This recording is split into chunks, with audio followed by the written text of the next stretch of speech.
আসসালামু আলাইকুম ভিউয়ার্স, কেমন আছেন সবাই? আশা করি ভালো আছেন। আলহামদুলিল্লাহ, আমিও ভালো আছি। আজকে ব্রেকফাস্টের পরে আমি একটু ব্যাকয়ার্ডে বসে চা খাচ্ছি।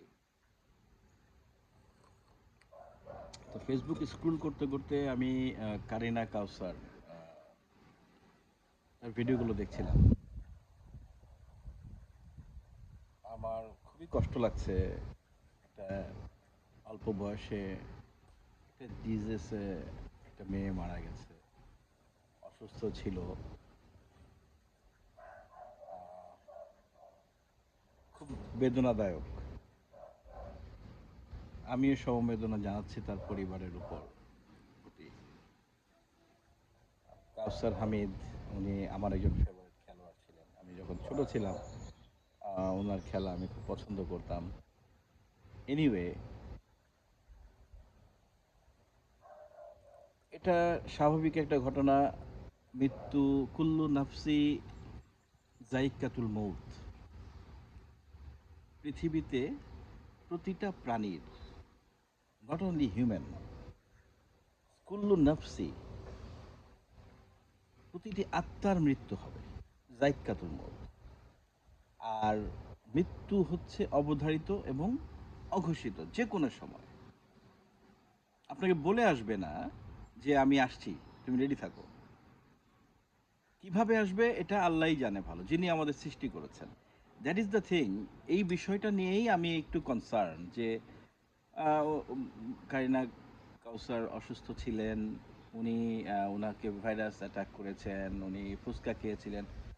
আর কেউ কি ফুচকা খায় না রাস্তাঘাট থেকে? যেই বাচ্চাগুলো আহ, নর্দমার পাশে জন্মাচ্ছে, নর্দমার পানিতে খেলাধুলা করে বড় হচ্ছে, তারা তো বড় হচ্ছে, বেঁচে আছে। বিষয়টা এভাবে আমরা চিন্তা করি না কেন? করোনা ভাইরাসে এত লোক মারা গেল, আবার অনেকে বেঁচে গেছে। আল্লাহ যাদের যতটুকু আয়ু রেখেছে অতটুকুই বাঁচবে। হ্যাঁ, স্বাস্থ্যসম্মতভাবে চলা, খাওয়া, এটা নবীর সুন্নত। হারাম না খেলেই তো হলো।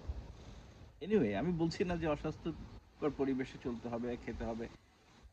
That's not a issue actually. আমার মূল কনসার্নটা হচ্ছে কুল্লু নাফসি জাইকাতুল মৌত। প্রতিটা আত্মার মৃত্যু হবে, মৃত্যু স্বাদ গ্রহণ করতে হবে। কখন কে কিভাবে মারা যাবে we don't know. So we have to be ready. The thing is that, কি করতে হবে? আল্লাহ আমাদের একটা গাইডলাইন দিয়েছে, কোরআন।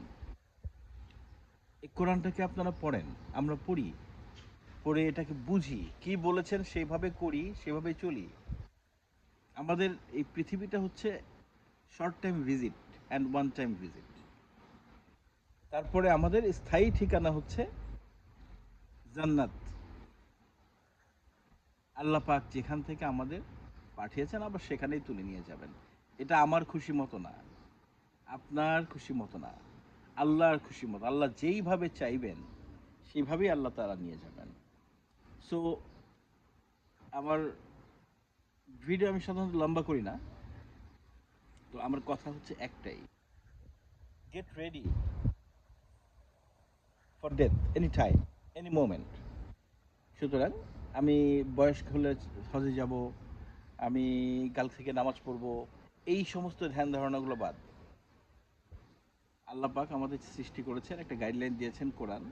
আমরা যেন সবাই কোরআনটা বুঝে পড়ি, কোরআনে কি বলা আছে সেই মতো চলি, তাহলেই কামিয়াবি। পৃথিবীতে আমরা থাকবো না। কে কত বছর বয়সে যাবে? আজকে যে শিশুটা জন্ম হচ্ছে কালকে তো চলে যাচ্ছে পৃথিবী থেকে। আল্লাহ তাকে ওইটুকু আয়ু দিয়ে রেখেছিল, এই জন্য ওইটুকুই বেঁচে ছিল।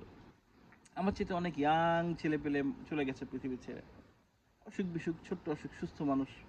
অনেকে অনেকভাবে মারা যায়, দুর্ঘটনায়, পানিতে ডুবে, অনেকভাবে অনেকভাবে। So, এইটা ভাবলে হবে না যে কারিনা কাইসার ফুচকা খেয়েছিল, তার ভাইরাস অ্যাটাক হয়েছে, নর্দমার ভাইরাস ছিল, etcetera etcetera. It's illogical. Please don't go for that.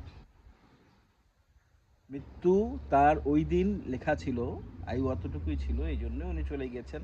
উনি জান্নাতে আছেন, আল্লাহর কাছে চলে গেছেন। We should have to be happy. আল্লাহ পাক ওনাকে নিয়ে গেছেন, আল্লাহ খুশি। আমি খুশি আলহামদুলিল্লাহ। ইন্না লিল্লাহি ওয়া ইন্না ইলাইহি রাজিউন। আল্লাহ তাকে জান্নাত নসিব করুক, জান্নাতের সর্বশ্রেষ্ঠ জায়গায় তাকে স্থানান্তরিত করুক, তার বাবা মাকে শোক সইবার ক্ষমতা দেখ। আমাদের সবার দোয়া করা উচিত, সবাই সবার জন্য দোয়া করবেন, আমার জন্য দোয়া করবেন। ভালো থাকবেন সবাই। আসসালামু আলাইকুম রহমতুল্লাহ বরকাত।